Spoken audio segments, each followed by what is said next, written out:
Je suis Thierry Bernès-Lasserre, je suis directeur général de Monsanto au Burkina Faso. Je vais vous parler du coton au Burkina Faso et je vais vous parler d'une histoire, une belle histoire entre la technologie et les hommes.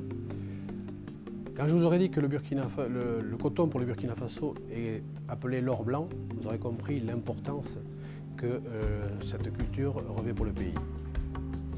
Cette culture permet à 350 000 producteurs et leurs familles de vivre.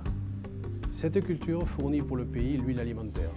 C'est le premier producteur de coton en Afrique. Et c'est parce que la technologie Bollgard 2 a permis d'améliorer les conditions de vie des agriculteurs.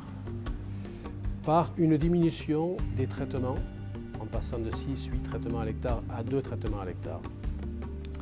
Ça a permis aussi d'améliorer leur niveau environnemental et leur niveau de santé. Moins de pesticides, donc moins d'exposition aux matières actives et moins de pesticides dans la nature. Et puis, par moins de passages dans les champs, ça leur permet aussi de passer plus de temps avec leur famille ou de passer plus de temps à faire de la culture vivrière pour nourrir leur famille. Donc c'est une des raisons majeures pour laquelle cette culture et cette technologie Bollgard 2 a été adoptée avec un succès que nous connaissons. Si, c'est une histoire qui fait intervenir les hommes. Les hommes, ce sont qui? Ce sont les gens de l'INERA. Les gens de l'INERA sont des chercheurs qui développent des nouvelles variétés, qui font des essais, de l'expérimentation sur les lignées de coton.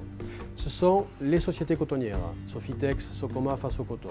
Je pense qu'une nouvelle technologie, nous pensons qu'une nouvelle technologie va bientôt voir le jour au Burkina Faso dans la culture du coton, ce qui permettra de confirmer une fois de plus que le coton au Burkina Faso est définitivement une success story.